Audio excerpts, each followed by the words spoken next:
అయ్యో కాలిందా? నా బంగారమే.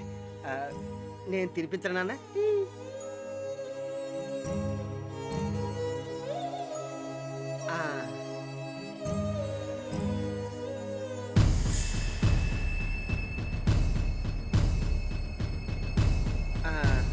కడుపు నిండా తినమ్మా.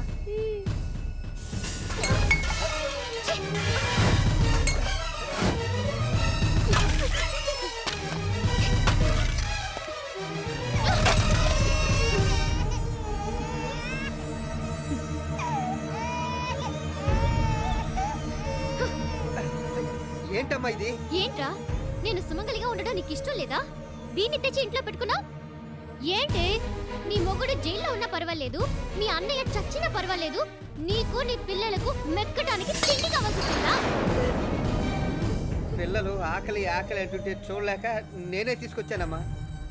పిల్లల మీద మాకు లేని ప్రేమ నీకెందుకురా? వీళ్ళు నీకు గాని పుట్టారా? లేక పిల్లలు పుట్టాక దీన్ని ఉంచుకున్నావా?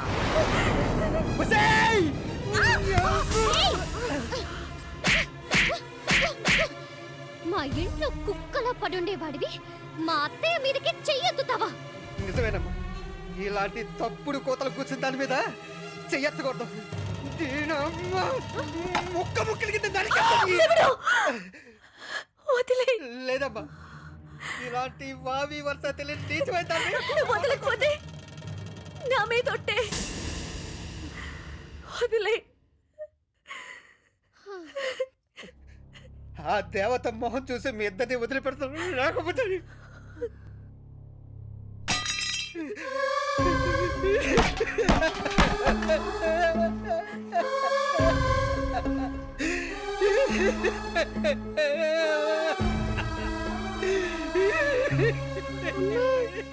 అన్నమొద్దు ఏమొద్దు, వెళ్దాం పదమ్మా. పదన్నా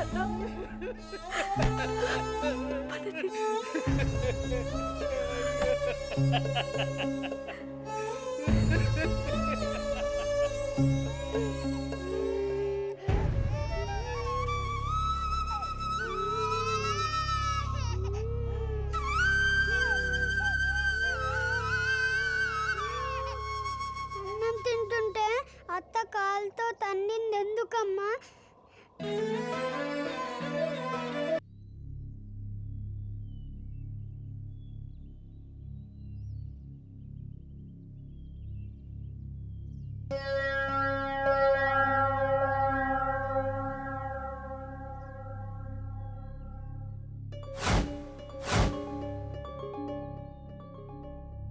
అమ్మా అమ్మా, కళ్ళు తిరుగుతున్నాయమ్మా.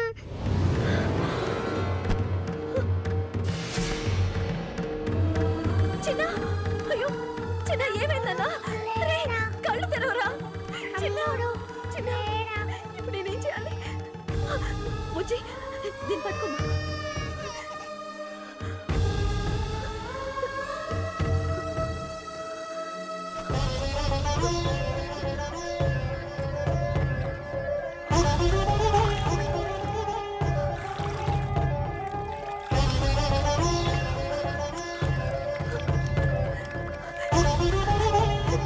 చిన్న, కళ్ళు తెరవరా?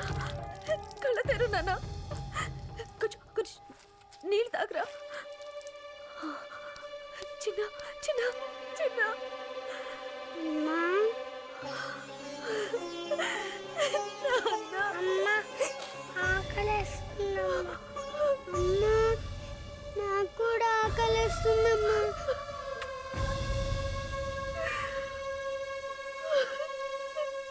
అమ్మా లక్ష్మి, లక్ష్మి, లక్ష్మి వచ్చిందా?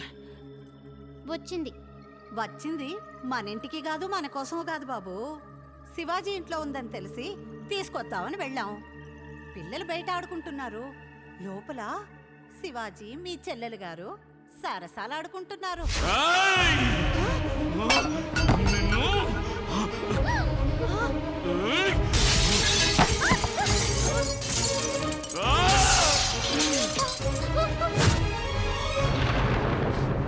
పవిత్రమైన ఈ రక్తానికా కళంకం అంటగడుతున్నావు? అన్నా ఘోరం జరిగిపోయిందన్నా, నన్ను క్షమించు. ఏమైందిరా? ఆ? కష్టాల్లో ఉన్న చెల్లులు పిల్లలు తీసుకుని ఇంటికి వస్తే వీళ్ళు మెడబెట్టుకుని బయటికి గెట్టేశారన్నా.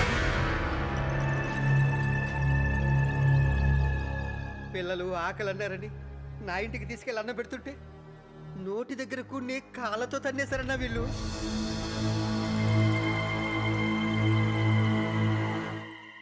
ఏ ఆడపిల్లకి కష్టం వచ్చినా దేవుడు గుర్తుకురాడు, పుట్టిల్లే గుర్తుకొస్తుంది. పుట్టింటికొస్తే తన కష్టాలన్నీ తీరిపోతాయన్న ఆశతో వచ్చింది నా చెల్లెలు. అలాంటి నా చెల్లెల్ని కష్టపెట్టి పంపారంటే మీరు మనుషులేనా? ఆకలి ఆకలి అన్న పసివాళ్లకు ఒక ముద్ద పెట్టకపోగా వాళ్ళు తింటున్న కంచాన్ని తన్నేసావంటే నువ్వు అసలు ఆడదానివేనా? ఎందుకే నా చెల్లెలి మీద అంత కక్ష పెంచుకున్నావు? నీకే అన్యాయం చేసింది? దిక్కు ముక్కు లేని నీకు నా ఫ్యాక్టరీలో ఉద్యోగం ఇప్పించింది, అత్తప్ప. అంతస్తుల గురించి కూడా ఆలోచించకుండా నిన్ను ఇంటికి మహారాణ్ణి చేసింది, అత్తప్ప. నువ్వు తింటున్న తిండి, కట్టుకుంటున్న బట్ట, బతుకుతున్న బతుకు అన్నీ నా చెల్లెలి పెట్టిన భిక్ష. భిక్ష కాదు, శిక్ష. మీరేం చేసినా చూస్తూ ఊరుకుంటానని పేదదాన్నైన నన్ను ఈ ఇంటికి కోడలి చేసింది మీ చెల్లి. లక్షలు లక్షలు తనకు దోచి పెడుతున్నా నోరెత్తకుండా పడుంటాననే నన్ను ఇంటికి మహారాణి చేసింది మీ చెల్లి. నోర్మోయ్, చేసిన మంచిలో కూడా చెడును వెతికే నీలాంటి వాళ్ళు ఎదుటి వాళ్ళ గొప్పతనం ఎప్పటికీ తెలుసుకోలేరు. తెలుసుకోవాల్సింది మీరు. చెల్లెలొకటే జీవితం కాదు, పెళ్ళాం కూడా జీవితంలో భాగమని. చెల్లెలకి పిల్లలుంటే సరిపోదు, మనకు కూడా పిల్లలు ఉండాలని తెలుసుకోవాల్సింది మీరు. తెలుసు, అన్నీ తెలుసు. నీ కబార్షన్ అవ్వడానికి, నీ గర్భసంచి తీసేయడానికి కారణం నీ అత్త కాని అత్తయ్యని కూడా బాగా తెలుసు.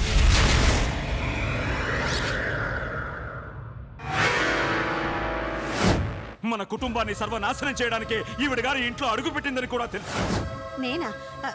నేనెందుకు అలా చేస్తాను? మాట్లాడకు. మాకింత ద్రోహం చేసినా నిన్నెందుకు వదిలేస్తున్నానో తెలుసా? ఆడదానివి, అమ్మంత వయసున్న దానివి అన్న గౌరవంతో. ఇలాంటి వాళ్ళ చెప్పుడు మాటలు వింటూ ఉంటే జీవితాంతం ఇలాగే ఏడవాల్సి వస్తుంది.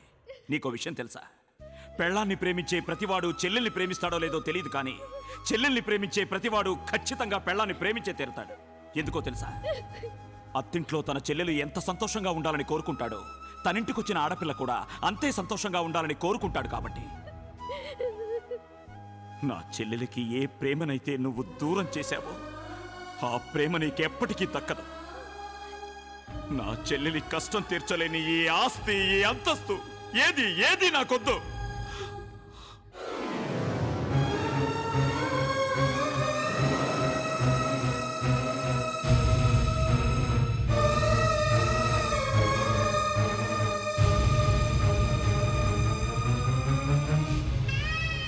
నా చెల్లెల్ని గెంటేసిన ఈ ఇంట్లో నేనింక ఒక్క క్షణం కూడా ఉండను. నా చెల్లెలకి ఏదైనా జరిగిందో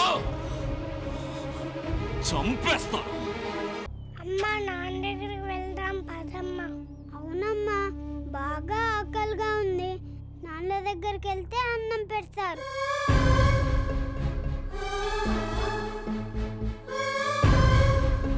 పిల్లల మీద మాకు లేని ప్రేమ నీకెందుకురా? వీళ్ళు నీకు గాని పుట్టారా?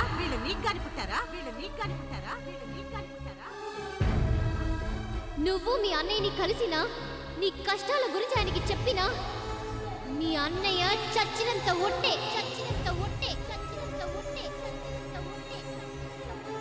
అమ్మా, మాట్లాడు. నాన్న దగ్గరికి వెళ్ళిపోదామమ్మా. అవునమ్మా, చాలా ఆకలిగా ఉంది. సరే, వెళ్ళిపోదాం. నాన్న చాలా దూరంగా ఉన్నారు. పక్కనే తాతయ్య ఇల్లుంది. అక్కడికి వెళ్తే మీకు కడుపు నిండా అన్నం పెడతారు. అక్కడ మనల్ని ఎవ్వరూ కొట్టారు కదమ్మా. కొట్టేవాళ్ళు, తిట్టేవాళ్ళు అక్కడెవ్వరూ లేరు. అయితే వెళ్దాం పదమ్మా.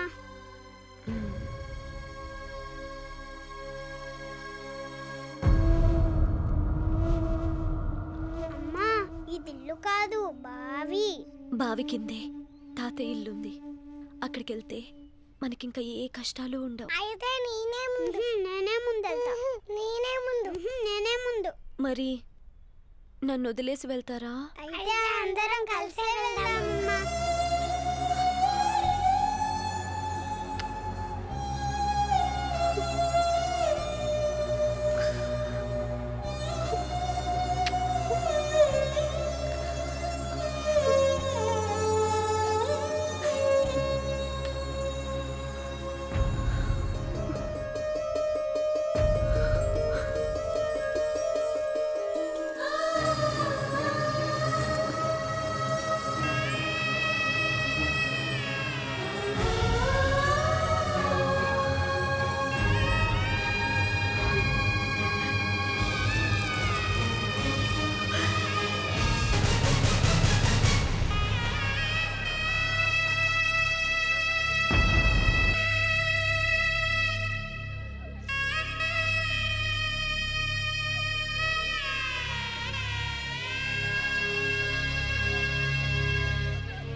లక్ష్మి, లేమ్మా, లేమ్మా, నేనమ్మా నీ అన్నయ్యని వచ్చానమ్మా.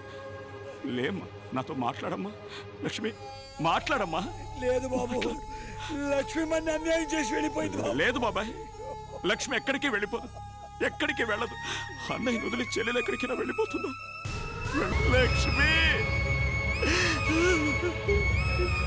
లక్ష్మి,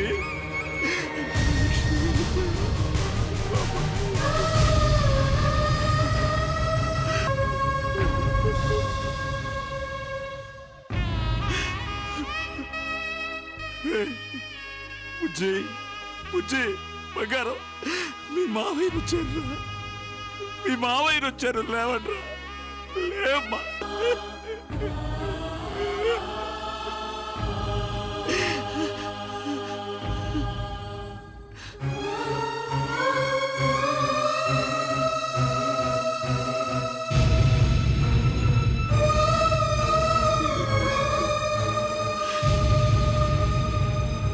ప్రపంచంలో ఎక్కడికి వెళ్ళినా కూడా పుట్టినరోజున అన్నయ్య దగ్గరకు వచ్చి గోరింటాకు పెట్టించుకుంటాను. అన్నయ్య నాకు గోరింటాకు పెట్టకపోయినా, నేను అన్నయ్యకి రాఖీ కట్టకపోయినా అదే నా ఆఖరి పుట్టినరోజు అవుతుంది. లక్ష్మి, నువ్వు ప్రాణాలతో ఉంటేనే నేను కూడా ప్రాణాలతో ఉంటానన్న విషయం మర్చిపోయావు కదమ్మా. లక్ష్మి,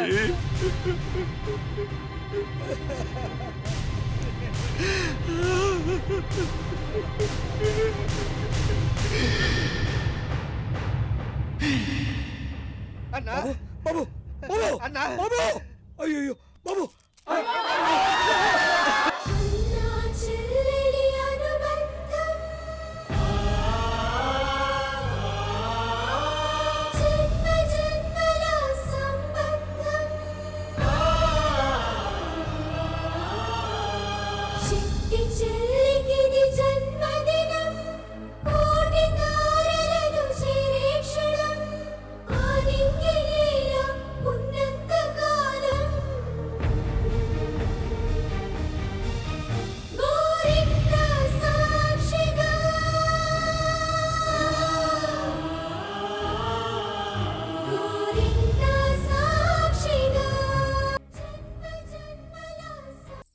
నాకు ఈ పెళ్లి ఇష్టం లేదన్నయ్య.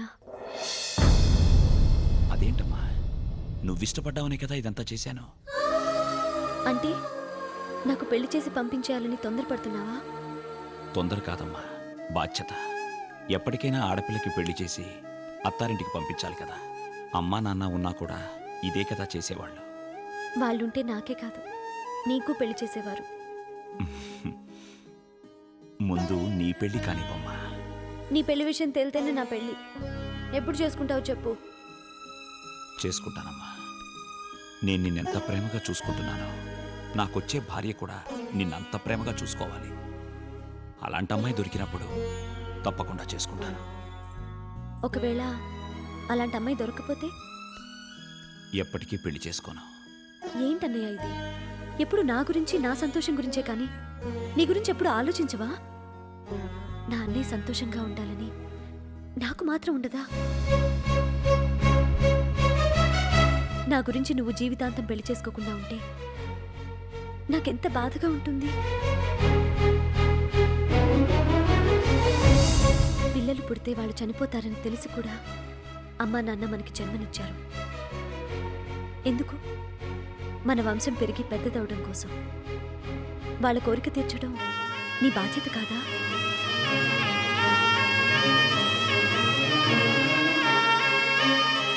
నీకు పెళ్ళొద్దంటే నాకు వద్దు. జీవితాంతం ఇలా అన్నా చెల్లెలుగానే ఉండిపోదాం.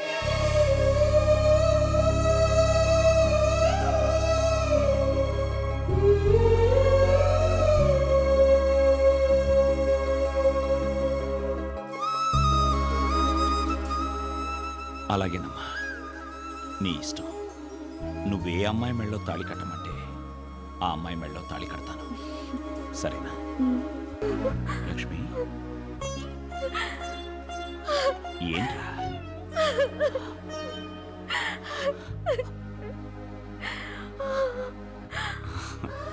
ఊరుకోమ్మా, ఊరుకో.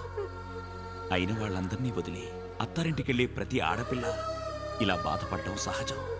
ఈ బాధ సంతోషంలోంచి వచ్చిందే కానీ కష్టాల్లోంచి వచ్చింది కాదు.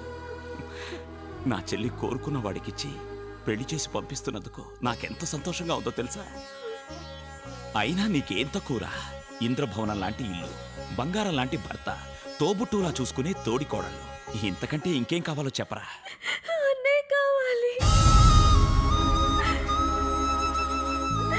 నిన్ను వదిలే వెళ్ళలేదన్నయ్య. ఏడవకమ్మా, ఏడవక. నన్ను వదిలి ఎక్కడికమ్మా వెళ్తున్నావు? ఈ పెళ్లి వల్ల మనం దూరం అవడం లేదు. రెండు కుటుంబాలు దగ్గరవుతున్నాయి. నీ కళ్ళల్లో కన్నీళ్లు చూస్తే తట్టుకోలేనమ్మా. నువ్వు సంతోషంగా ఉంటేనే నేను ఇక్కడ సంతోషంగా ఉండగలను. సరేనా? పద. త్వరగా రెడీ అయ్యి అన్నయ్య దగ్గరికి వెళ్దాం. Excuse me.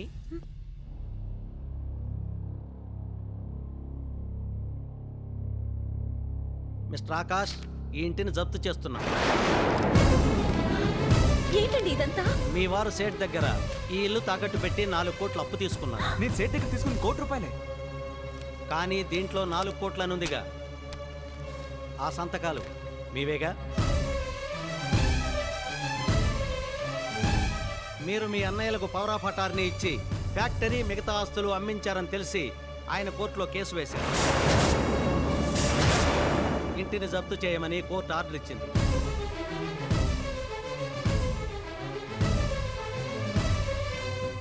కోట్లకి సంతకాలేంటి? పవర్ ఆఫ్ అటార్నీ ఏంటి? అసలు ఏం జరిగిందండి?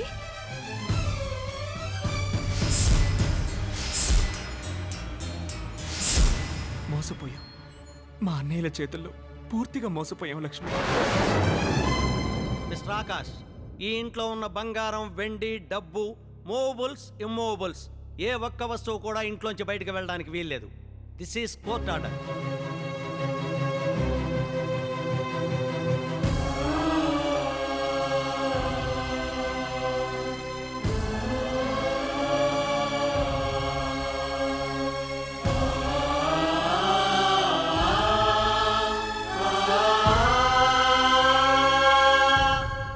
మిస్టర్ ఆకాష్, ఇల్లు, ఇంట్లో ఉన్న వస్తువులు అన్నీ లెక్క చూసినా ఇంకా మీ బాకీ 3 కోట్లు. వన్ మోర్ థింగ్, మీరు నాయుడు గారికి ఇచ్చిన 70 లక్షల చెక్కు బౌన్స్ అయింది. దానికి సంబంధించిన అరెస్ట్ వారెంట్ కూడా మీ మీద ఉంది. 501. Yes sir. దయచేసి ఆయన అరెస్ట్ చేయకండి. వెంటనే మా అన్నయ్యని పిలిపించి మీకు ఇవ్వాల్సిందంతా సెటిల్ చేస్తాను. సారీ అండి, మా డ్యూటీ మేము చేయాలి. కానిస్టేబుల్. Yes sir. ఒక్క నిమిషం, మీకు దండం పెడతాను. అరెస్ట్ చేస్తే మా పరువు పోతుంది. ఇప్పుడే మా అన్నయ్యకి ఫోన్ చేసి రమ్మని చెప్తాను. సారీ అమ్మా, ఇప్పుడేం చేసినా ఉపయోగం లేదు. 3 కోట్లు కోర్టులో కట్టి మీ వారిని విడిపించుకోండి.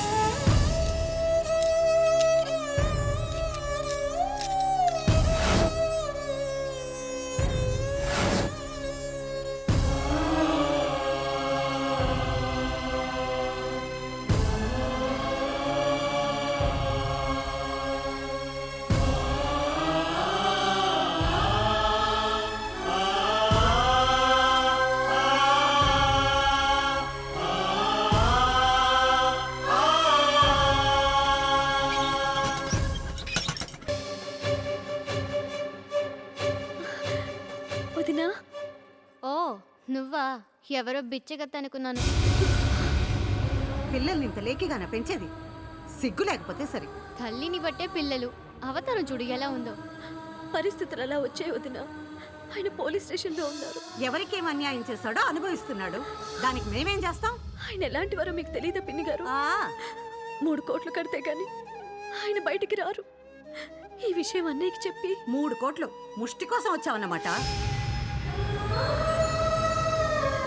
ఇప్పటికే నీకు నీ పిల్లలకు మా ఆయన చాలా తగిలేశాడు. మిగిలింది కూడా ఊడ్చుకెళ్దామనా? అయ్యో అది కాదు వదినా, నా పరిస్థితి. ఏంటి నీ పరిస్థితి? ఆ ఇంట్లో కాలు పెట్టావు, నీ మొగుడిని అప్పుల పాలు జైలు పాలు చేసావు. ఇప్పుడు ఈ ఇంట్లో కాలు పెట్టి మమ్మల్ని ఏం చేయాలని? అవే మాటలు వదినా. ఏ ఆడపిల్లైనా పుట్టింటి నాశనం కోరుకుంటుందా? మా అన్నయ్య 100 ఏళ్ళు బ్రతకాలి. నా పుట్టింటి దీపం వెలుగుతూనే ఉండాలి. మరెందుకు వచ్చావు ఇక్కడికి? నందు, నేను మాట్లాడతాను కదా. చూడమ్మా, ఆడపిల్లకి పెళ్లి చేసి పంపించాక కష్టమైనా సుఖమైనా చావైనా బ్రతుకైనా అంతా అత్తారింట్లోనే. పెళ్ళయ్యి 3 పిల్లలు పుట్టాక ఇంకా పుట్టిల్లు, అన్నయ్య, కష్టాలు అంటూ లిస్టు పెంచుకుంటూ వస్తే మీ అన్నయ్య సంసారం ఏమవుతుంది? ఇప్పుడిప్పుడే వీళ్ళ కాపురం కుదట పడింది. మళ్ళీ నువ్వు కుంపటి పెట్టి కూల్చక తల్లి. నా అన్నయ్యకి కీడు జరగాలని కల్లో కూడా ఊహించలేనమ్మా. నా అన్న వదిలిన సంతోషమే నా సంతోషం. అదే నిజమైతే వచ్చిన దారినే వెనక్కి వెళ్ళిపో. అంతేకాదు, కోర్టులో కట్టాల్సిన 3 కోట్ల గురించి ఎట్టి పరిస్థితుల్లోనూ మీ అన్నయ్యకి చెప్పకూడదు. అలాగే వదినా, చెప్పను. ఇవాళ నా పుట్టినరోజు, రాఖీ పండగ. అన్నయ్య రాగానే రాఖీ కట్టేసి వెళ్ళిపోతాను. ఏ రాఖీ కట్టకపోతే చస్తావా? నాకు ఊహ తెలిసిన తర్వాత ఇంతవరకు అన్నయ్యకి రాఖీ కట్టకుండా ఉండలేదు. ఇక నుంచి ఉండు. నువ్వు మీ అన్నయ్య ఎంత దూరంగా ఉంటే మీ అన్నయ్య వదిన అంత దగ్గరగా ఉంటారు. ఇంకా నిలబడ్డావే, వెళ్ళు. వెళ్తాను వదినా. పిల్లలు ఆకలి అంటున్నారు, వాళ్ళకి కొంచెం అన్నం పెట్టొదినా. తినగానే వెళ్ళిపోతా. ఉమ్.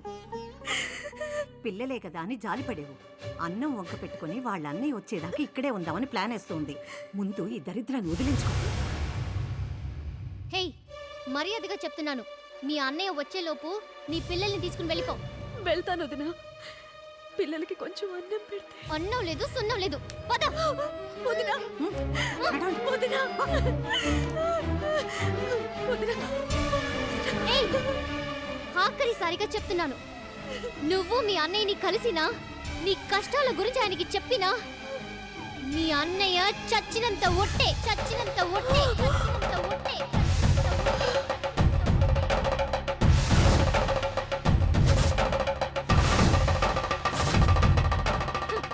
ఇంత చెప్పినా నిలబడ్డావేంటే? నువ్వు అసలు మనిషివేనా?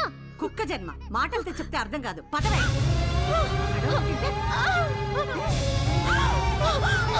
అమ్మా!